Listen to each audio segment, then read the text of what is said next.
अपनी आंखों को बंद करके अपने सरों को झुकाते हैं, उसकी निगरानी में एक बार फिर उसकी हुजूरी में आते और प्रार्थना में चलते हैं। और मैं चाहूंगा कि हमारे बीच में भाई संजू है, वो वचन के लिए प्रार्थना करें। आइए अपनी आंखों को बंद करेंगे।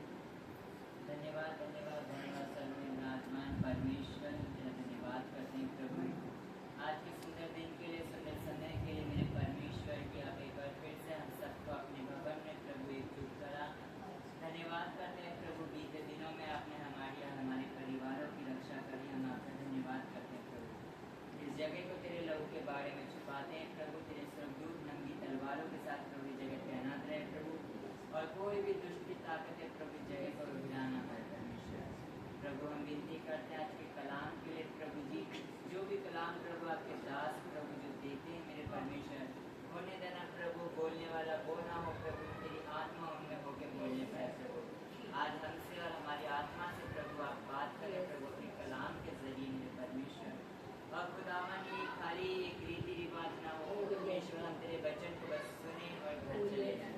हम उस पर चलने वाले और अपने जीवन में कार्य करने वाले बन जाए प्रभु। धन्यवाद करते हैं जितने लोग नए आए प्रभु, उन सबों पे प्रभु अपना दया भरा हाथ रखना, उनके परिवार के साथ रहना परमेश्वर। हम ऐसी विनती करते हैं, आगे के समय को आपके हाथों में सौंपते, प्रार्थना यीशु मसीह के नाम से मांगते हैं, आमीन। Hallelujah hallelujah. और कोई भी बच्चे शोर नहीं मचाएंगे, शांति से वचन को सुनेंगे।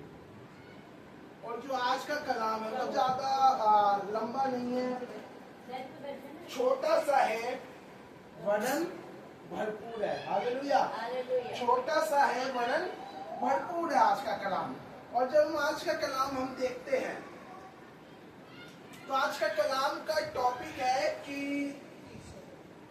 परमेश्वर जब हमारे जीवन में कार्य करता है तो कई बार लोग कहते हैं कि पास्टर जी ये अभी तक नहीं हुआ, ये ऐसा नहीं हुआ, मैं इतने सालों से प्रार्थना कर रहा हूँ, ये मिल नहीं पा रहा है, फिर मेरे पति का जीवन नहीं बदल पा रहा है, ऐसा नहीं हो पा रहा, नहीं ऐसा नहीं हो पा रहा। लेकिन खुदा का कलाम में जो आज का टॉपिक लिया है वो ये है, समय लगेगा पर अच्छा मिलेगा। हालेलुया, समय लगेगा पर अच्छा मिलेगा। आइए, क्योंकि ये प्रभु की योजना में शुरुआत से जो हम देखते हैं प्रभु ने भी बहुत चीजें करी। आइए मेरे साथ निकाले उत्पत्ति 1 और उसका 1 से लेकर 5 तक पढ़ेंगे।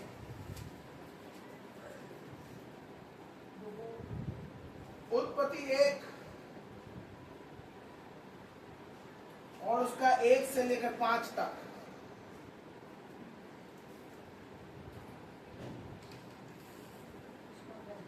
आदि में परमेश्वर ने आकाश और पृथ्वी की सृष्टि की। पृथ्वी बेडौल और सुनसान पड़ी थी और गहरे जल के ऊपर अंधियारा था। तब परमेश्वर का आत्मा जल के ऊपर मंडराता था। जब परमेश्वर ने कहा उजियाला हो तो उजियाला हो गया, और परमेश्वर ने उजियाले को देखा कि अच्छा है। और परमेश्वर ने उजियाले को अंधियारे से अलग किया, और परमेश्वर ने उजियाले को दिन और अंधियारे को रात कहा। तब सांझ हुई, फिर भोर हुआ, इस प्रकार पहला दिन हो गया। Hallelujah hallelujah. यहाँ लिखा हुआ है, आदि में परमेश्वर ने आकाश और पृथ्वी की सृष्टि की। पृथ्वी बेदौल और सुनसान पड़ी थी और गहरे जल के ऊपर अंधियारा था, तथा परमेश्वर का आत्मा जल के ऊपर मंडराता था। जब तब परमेश्वर ने कहा उजियाला हो तो उजियाला हो गया, और परमेश्वर ने उजियाले को देखा कि अच्छा है, और परमेश्वर ने उजियाले को अंधियारे से अलग किया, और परमेश्वर ने उजियाले को दिन और अंधियारे को रात का, तथा सांझ हुई फिर भोर हुआ, और इस प्रकार पहला दिन हो गया। आगे तुम देखते रहेंगे, आगे परमेश्वर ने फूल पौधे उगाए, पेड़ उगाए, आसमान बनाया, अलग अलग चीजें बनाई, है ना। लेकिन जो चीज मुझे समझ में आती है, आप एक चीज समझिए, लेकिन कि जब परमेश्वर ने पहले दिन जब रचना कर रहा था, क्या परमेश्वर एक ही दिन में सृष्टि की रचना नहीं कर सकता था? कर सकता था कि नहीं? हाँ, क्या परमेश्वर एक ही दिन में सृष्टि की रचना कर सकता था? कर सकता था, लेकिन उसने 6 दिन लगा दिए मनुष्य को मिलाकर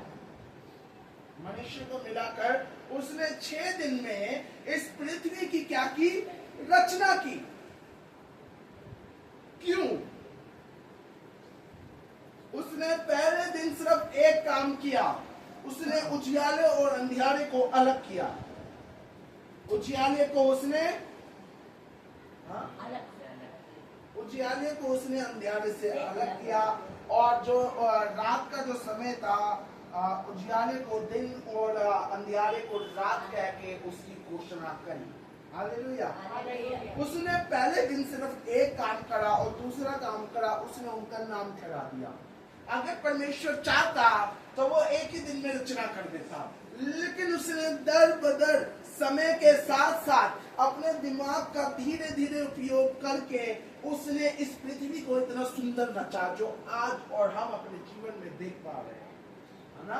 ये हरे हरे पौधे, ये जानवर इतने सुंदर सुंदर, है ना। जो भी इस पृथ्वी की जब रचना हुई, इतना सुंदर जब ये पृथ्वी रचाई गई, पानी जल, है ना, ये आसमान, जब ये सब बनाया गया, है ना। परमेश्वर चाहता तो फटाक से उजियारा हो, अंधियारा हो, ये हो फिर ये हो, एक ही दिन में कर देता, लेकिन उसने समय लेकर एक अच्छी चीज को क्या करा, बनाया। हालेलुया। उसने समय लेकर एक अच्छी चीज को 6 दिन में तैयार किया। हालेलुया। कोई भी अच्छी चीज बनने के लिए, किसी भी अच्छी चीज को पाने में समय लगता है। हालेलुया। हालेलुया। किसी भी अच्छी चीज को पाने के लिए समय लगता है, किसी भी अच्छी चीज को आपके जीवन में आने में समय लगता है ना। एक माँ का सबसे सुंदर समय क्या होता है? जब वो अपने बच्चे को जन्म देती है, जब वो अपने बच्चे को जन्म देती है, he is born the baby, है ना। she is born the baby, जब वो अपने बच्चे को जन्म देती है, लेकिन उस खुशी को, उस अच्छी सी खुशी को पाने के लिए उसको कितने समय का इंतजार करना होता है? 9 महीने, है ना। ऐसा तो नहीं है कि एक ही महीने में उसे वो खुशी मिल जाती है, ऐसा तो नहीं है ना। उसे उस खुशी को पाने के लिए कितना समय लगता है उस माँ को? 9 महीने। तब उस 9 महीने में जाकर वो अपने बच्चे को क्या करती है? देख पाती है, अपने बच्चे को उत्पन्न कर पाती है। हालेलुया। किसी भी अच्छी चीज को बनने में या मिलने में समय लगता है, लेकिन अच्छा मिलता है। हालेलुया। हालेलुया, है ना। किसी भी अच्छी चीज को मिलने में, और जब वो बच्चा जब दर बदर बड़ा हो जाता है, फिर वो हमारी उम्मीदों का कारण बन जाता है कि जब हम बुढ़ापे के समय पर होंगे तो ये मेरा बेटा, ये मेरी बेटी मुझे क्या करेगी? संभालेगी। हालेलुया। या फिर ये मेरा बेटा, ये मेरी बेटी ध्यान रखेगी। यानी कि किसी भी चीज को बनने में या फिर किसी भी अच्छी चीज को पाने में समय लगता है, लेकिन और परमेश्वर जो प्लान करता है, प्लान के साथ धीरे धीरे जो आपके जीवन में करता है, वो प्लान उसका बहुत ही अच्छा होता है। आप क्यों सोचते? हम सोचते हैं कि प्रभु मैंने आज मांगा, मुझे अभी ही क्यों नहीं मिला? मैंने 2 दिन प्रार्थना करी, 2 दिन तक तुमने मुझे जवाब क्यों नहीं दिया? हालेलुया। कई लोगों के क्वेश्चन होते हैं कि प्रभु मैंने तेरे से इतनी देर प्रार्थना करी, लेकिन तू तुमसे बातें नहीं करी। हालेलुया। एक बात मुझे बड़ी प्यारी लगती है, पास्टर अर्नेस्ट मल जो इस दुनिया में नहीं रहे, है ना। उनको सभी लोग ज्यादातर जानते होंगे अर्नेस्ट मल को, है ना। तो अर्नेस्ट मल जो थे, उनकी एक बात बड़ी प्यारी लगती है। उन्होंने कहा एक बार अपने जीवन में कि मैं जब एक बारी खुदा की हुजूरी में बैठा हुआ था अकेले एक रूम में, तो मैं जब प्रार्थना किए जा रहा था, तो मैं 1 घंटा हो गया, मैंने कहा प्रभु तेरी उपस्थिति महसूस नहीं हो रही। 2 घंटे हो गए, प्रभु तेरी उपस्थिति महसूस नहीं हो रही। 3 घंटे हो गए, प्रभु तू मुझसे बात नहीं कर रहा। 4 घंटे हो गए, प्रभु तू मुझसे बातें क्यों नहीं कर रहा? है ना। उसके अंदर ये क्वेश्चन रहेगा कि 4-5 घंटे से मैं प्रार्थना कर रहा हूँ, लेकिन मुझे तेरी उपस्थिति महसूस क्यों नहीं हो रही? तू मुझसे क्यों बातें नहीं कर पा रहा? तो उन्होंने बड़ा प्यारा जवाब दिया, कह रहा तो मेरे अंदर से, दिल से खुदा की एक आवाज जगी कि क्या तेरे लिए मेरी उपस्थिति में बैठना क्या तेरे लिए काफी नहीं है? हालेलुया। तू मेरी उपस्थिति में बैठा हुआ है, तू मुझसे प्रार्थना कर रहा है, बातें कर रहा है, तू ही बातें किए जा रहा है, क्या ये ही बेहतर नहीं है? और मैं तेरी बैठ के सिर्फ सुन रहा हूँ। हालेलुया। ये बात मुझे प्यारी लगी। वो कह रहे कि प्रभु सिर्फ हमारी सुन रहा है, वो बोल कुछ नहीं रहा, वो क्वेश्चन कुछ नहीं कर रहा है, ऐसा क्यों हुआ, ऐसा क्या हुआ। वो सिर्फ बैठ के जो अपने दिल की बात 3 से 4 घंटे उसको बता रहे हैं, तो वो कह रहे हैं कि वो सिर्फ चुप होके हमारी सुन रहा है।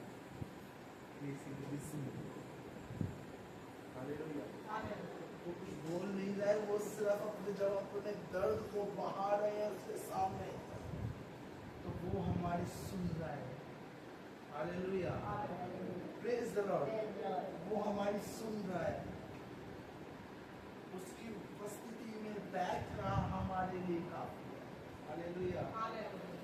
आज उसकी उपस्थिति में, उसकी निगहबानी में बैठना हमारे लिए काफी है। हालेलुया। कई लोगों से मेरी इन दिनों बातें होती रहती है, तो आप जाके देखिए, कई लोग भवन में आना चाहते हैं, लेकिन कई लोग हॉस्पिटल में बीमार पड़े हुए हैं, कई लोग घर में बीमार पड़े हुए हैं। लेकिन धन्यवाद दे कि आप और मेरा, कि खुदा का, कि हमें खुदा ने अपनी उपस्थिति में बना के रखा है। हम उसकी पनाह में बैठे हुए हैं। हम थोड़े हैं लेकिन उसकी उपस्थिति में है। हालेलुया। हम थोड़े हैं लेकिन उसकी उपस्थिति में हैं, उसकी निगहबानी में हैं। और जब हम शांति से बैठ के जब वचन को सुन रहे हैं, अपनी बातों को रख रहे हैं, तो ही इज लिसनिंग। वो हमारी सुन रहा है, वो सुन रहा है हमारी, क्योंकि वो सुनने वाला खुदा है। एक गीत भी गाते हैं ना, जब वो गीत होता, जब एक शैमुल को लेकर शैमुल को आवाज दी गई थी, वो गीत भी मुझे बड़ा प्यारा लगता है कि यीशु बोल तेरा दास सुन रहा। आता पता है वो गाना आता है किसी को?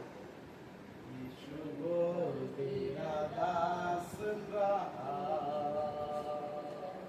यीशु बोल तेरा दास सुन रहा, तेरी मीठी आवाज सुनना चाहता हूँ आज, यीशु बोल तेरा दास सुन रहा। ये वार्तालाप और ये गाना जब आप बैठ के सुनोगे, शायद ये होगा कि आपकी आंखों में आंसू ना झलके। ये गाना मुझे बड़ा प्यारा लगता है। और आगे मेरे साथ निकाले उत्पत्ति 2 और उसका 7 पढ़े। उत्पत्ति 2 और उसका 7। बुलंद आवाज में पढ़ दे। तब यहोवा परमेश्वर ने आदम को भूमि की मिट्टी से रचा और उसके नथनों में जीवन का श्वास फूंक दिया, और आदम जीवित प्राणी बन गया। Hallelujah, hallelujah. हालेलुया। अब हम आते हैं, जब इंसान की रचना हो रही थी, जब इंसान की रचना हो रही थी, तब परमेश्वर ने कहा, आप जरा समझिएगा, पहली आयत को फिर पढ़िए। एक आदि में परमेश्वर ने आकाश और पृथ्वी की सृष्टि की। पृथ्वी बेडौल और सुनसान पड़ी थी, और गहरे जल के ऊपर अंधियारा था। तब परमेश्वर का आत्मा जल के ऊपर मंडराता था। जब परमेश्वर ने कहा उजियाला हो, जब परमेश्वर ने कहा उजियाला हो, परमेश्वर ने कह के इस पृथ्वी को रचा। अब 2 की 7 पे आ जाओ।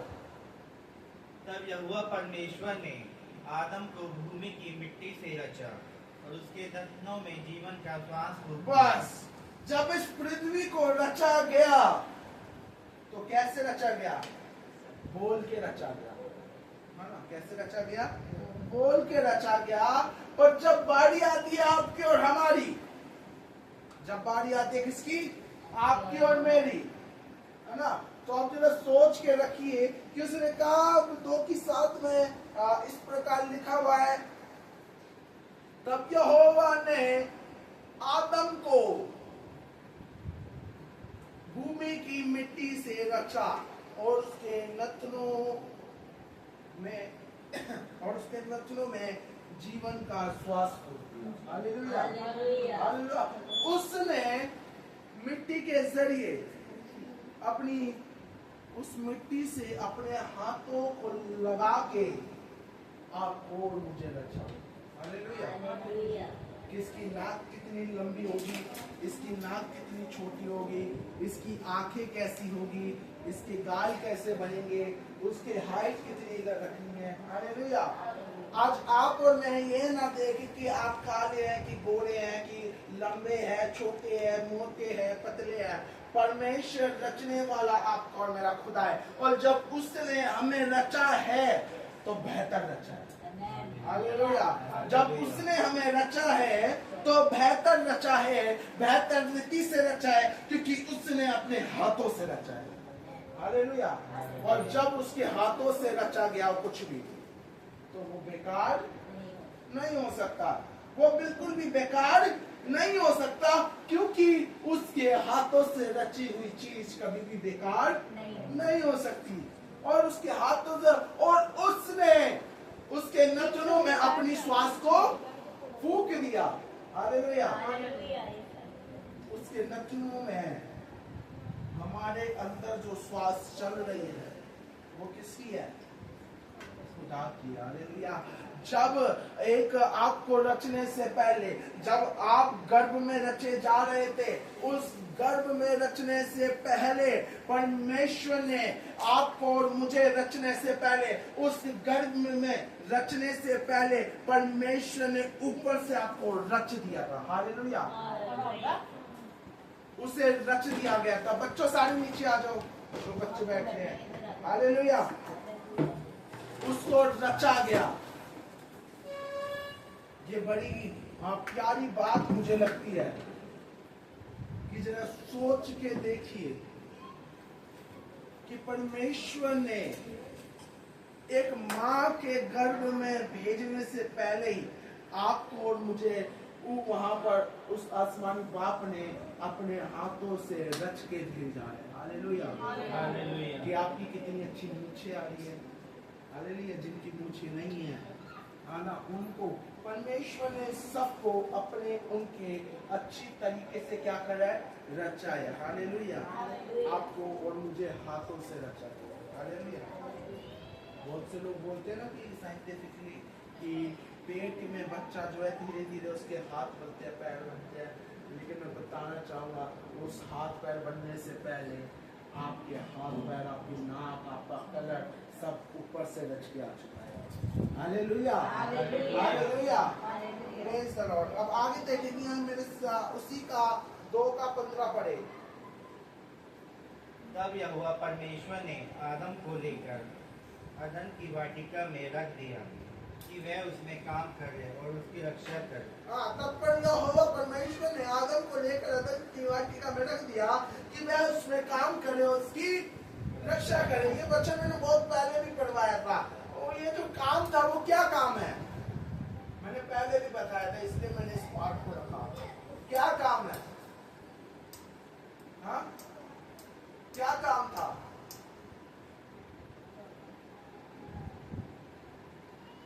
बताओ। वो काम ये था कि आदम उस अदन की वाटिका में बैठकर उस अदन की रक्षा करे, और दूसरा जो काम था वो ये काम था कि वो मुझसे प्रार्थना, मेरा धन्यवाद करे, मेरी आराधना करे, मेरी प्रार्थना करे, मुझ में बना रहे, ये भी उसका काम था। हालेलुया। और आगे जब हम देखते हैं, आगे पढ़े मेरे साथ 18 से लेकर 18, एक एक करके पढ़ेंगे। आगे पढ़े। फिर यहोवा परमेश्वर ने कहा, आदम का अकेला रहना अच्छा नहीं, मैं उसके लिए एक ऐसा सहायक बनाऊंगा जो उससे मेल खाए।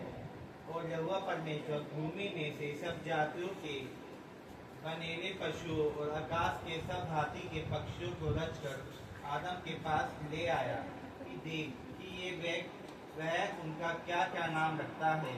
और जिस जीवित प्राणी का जो नाम आदम ने रखा वही उसका नाम हो गया। हालेलुया। जो नाम आदम के द्वारा, आप समझिएगा, पशु पक्षी परमेश्वर ने रचना करी, उससे पहले नाम नहीं रखा गया, परंतु जब नाम रखा गया, जब नाम ठहराया गया, किसके द्वारा नाम ठहराया गया? आदम के द्वारा नाम ठहराया गया। आदम के पास परमेश्वर ने उन जीव जंतुओं को भेजा कि और बोला कि तुमका नाम रखो। जो जो नाम उसने रखा आदम ने, वही नाम उनका ठहर गया। चाहे वो कुत्ता हो, चाहे वो शेर हो, चाहे वो बिल्ली हो, चाहे वो गीदड़ हो, चाहे वो बंदर हो, जो भी हो, एनीथिंग एल्स, आदम के द्वारा दिया गया नाम आज तक हम उसे क्या कर रहे हैं? बोल रहे हैं। हालेलुया। आप देखिए, जो चीज आपने ठहरा दी, वो परमेश्वर भी ठहरा देता है। हालेलुया। जो चीज आपने ठहरा दी, वो परमेश्वर के द्वारा भी ठहराई जाती है जब आप उसमें बन गए। आगे क्या लिखा हुआ है? अतः आदम ने जब जाति के घरेलू पशुओं और आकाश के पक्षियों और सब जातों के बने हुए पशुओं के नाम रखे, परंतु आदम के लिए कोई ऐसा सहायक ना मिला जो उससे मेल खा सके। तब यहोवा परमेश्वर ने आदम को भारी नींद में डाल दिया, और जब वह सो गया, तब उसने उसकी एक पसली निकालकर उसकी जगह मांस भर दिया। और यहोवा परमेश्वर ने पसली को जो उसने आदम में से निकाली थी स्त्री बना दिया और उसका आदम के पास ले गया। तब आदम ने कहा, अब यह मेरी हड्डियों में की हड्डी और मेरे मांस में का मांस है, इसलिए इसका नाम नारी होगा, क्योंकि यह नर में से निकाली गई है। इस कारण पुरुष अपने माता पिता को छोड़कर अपनी पत्नी से मिला रहेगा और वह एक ही तन बने रहेंगे। आदम और उसकी पत्नी दोनों नंगे थे और जाते बिना थे। ये बात मुझे बड़ी प्यारी लगती है कि जब आदम को देखा कि इसका कोई सहायक नहीं है, उसने पहले से उसकी सहायक को बनाने में भी टाइम लगा, एक स्त्री को बनाने के लिए भी टाइम लगा, और उस स्त्री को बनाने के लिए उस आदम को बेहोश करा गया और उसकी पसली में से क्या करा गया? पसली निकाल कर उस आदमी में से, है ना, उस पुरुष में से पसली निकाली, और तब किसकी रचना हुई? नारी की, स्त्री की, औरत की। और ये साइंटिफिक भी प्रूफ है कि लड़कों की हड्डी 206 होगी और लड़कियों की जो पसली की जो मिला के होगी वो 207 होगी, है ना। ये साइंटिफिक प्रूफ है कि औरतों की एक हड्डी उनके शरीर में ज्यादा है। एक इंसान की, एक पुरुष की 206 है और एक लेडी की 207 हड्डियां है। और उस सहायक को बनाने के लिए भी परमेश्वर को टाइम लगा, लेकिन एक अच्छी स्त्री निकल के उभरी। Hallelujah, praise the Lord. और तब लिखा हुआ है, तब आदम ने कहा, अब ये मेरी हड्डियों में की हड्डी और मेरे मांस में का मांस, इसलिए इसका नाम नारी होगा, क्योंकि ये नर में से निकाली गई है। इस कारण पुरुष अपने पिता को छोड़कर अपनी पत्नी से मिला रहेगा और एक ही तन में बने रहेंगे। हालेलुया। तभी मैं कहता हूँ, पति पत्नी का जो जोड़ा है वो बड़ा अनमोल और आशीषित जोड़ा है। हालेलुया। परमेश्वर के द्वारा रचा गया जोड़ा है। हालेलुया। वो एक तन है, वो हड्डियों में से हड्डी निकाली गई, वो मांस में से मांस बने। हालेलुया। और ये बात मुझे बड़ी प्यारी लगी कि जब आदम और हवा को जब बनाया जा रहा था मिट्टी में से, हालेलुया, मिट्टी पहले कैसी होती है? ऐसी बंजरी होती है, सूखी। लेकिन जब उसको ढांचा जब बनाया जाता है, जब आकार दिया जाता है, तब जाके वो एक अच्छा रूप लेता है। नहीं तो उससे पहले वो छोटे छोटे क्या होते हैं? कंकड़ होते हैं। उसको ऐसे लात मार के बच्चे अभी क्या करते हैं? लात मार के ऐसे धूल उड़ाते हैं ना, ऐसे लात मारते हैं, धूल उड़ाते हैं, ऐसे एक दूसरे पे ऐसे फेंकते हैं। लेकिन जब वही मिट्टी जब एक अच्छा आकार ले लेती है ना, जैसे मैं उदाहरण देता हूँ घड़े का पानी, है ना, वो जो मिट्टी होती है तो पहले उसको ऐसे खेला जाता है, जो भी फेंका जाता है, उसकी कोई इज्जत नहीं थी। लेकिन जब उस मिट्टी के द्वारा ही एक ठंडे पानी पीने के लिए घड़े का पानी जब उसको एक उस ढांचे में ढका जाता है ना, बनाया जाता है, उसको रूप दिया जाता है, तब जाके आपको और मुझे वो ठंडा पानी उस मटके के पानी से पीने को मिलता है। किस कारण से? उसको एक सही आकार दिया गया। आज जब आप और मैं यहाँ पर बैठे हैं, इट मीन्स आपको और मेरा सही आकार बन चुका है। हालेलुया। आपका और मेरा सही आकार बन चुका है, तभी हम उसकी क्या कहते हैं, उसकी हुजूरी में बैठे हुए हैं और उसका तेल हमारे जीवन में डला हुआ है। हालेलुया। जैसे क्या होता है कि एक घड़े का पानी होता है तो उसमें पानी डालते हैं ना, रिफिल होने के लिए, जब खाली हो जाता है पानी, उसी प्रकार से संडे का समय ऐसा समय होता है कि जब हम एक घड़े होते हैं तो उसमें आपके लिए आशीष डाली जाती है, आपको तेल डाला जाता है, उस खुदा से अनॉइंट किया जाता है, वचन से भरा जाता है, ताकि वो आपका पूरा हफ्ता जो है वो आपका आशीषित भरा, आपके जीवन में कोई टेंशन ना रहे। तब भी उस घड़े के जैसे आपको और मुझे रिफिल करने के लिए संडे को बुलाया जाता है, ताकि पूरा हफ्ता हमारे द्वारा दूसरे लोग भी इस गर्मी से, परेशानी से, दिक्कतों से बच सके। हालेलुया। ताकि हम उनके लिए एक आशीष का कार्य कर सकें, है ना। एक घड़े का पानी हमारे लिए क्या होती है? एक आशीष का स्रोत होती है कि हम अपने जो गर्मी में जो हमारा जो गला होता है ना, वो जब सूख जाता है तो उस ठंडे पानी से हमारा गला क्या है कि जो प्यास जो होती है वो बुझ जाती है। उसी प्रकार से ना क्या है, उसी प्रकार से जब हम यहाँ से तृप्त होके जाते हैं वचनों के द्वारा, बाइबलों के द्वारा, है ना, क्या कहते हैं, गवाहियों के द्वारा, प्रार्थनाओं के द्वारा, तो तब जाके हम जब हम अनॉइंट हो जाते हैं, भर जाते हैं, तब पूरे हफ्ते हम भी ठंडक भरे रहते हैं और दूसरे भी हमारे द्वारा ठंडक पाते हैं। हालेलुया। हालेलुया। लेकिन टाइम लगता है ना उस मिट्टी को भी बनने में। हालेलुया। उस घड़े को भी बनने में टाइम लगता है, उसको आकार देने के लिए कुम्हार को टाइम लगता है ना। जब वो बनाता है उस कुम्हार को एक अच्छी शेप देने के लिए टाइम लगता है। उसी प्रकार से मैं आपको बताना चाहता हूँ, खुदा भी आपके जीवन में जब आपको अनॉइंट कर रहा है तो वो धीरे धीरे आपके जीवन में बड़ी आशीष आएगी, बड़े छुटकारे को आप देखोगे अपने जीवन को, अपने परिवार के जीवन को बदलते हुए देखोगे, लेकिन समय लगेगा। हालेलुया। टाइम लगेगा, लेकिन जितना टाइम लगेगा उतनी अच्छी बनावट बन के आएगी हमारे अंदर। हालेलुया। तो परमेश्वर अपने कलाम की पढ़े जाने से आशीष करता है। आप सभी को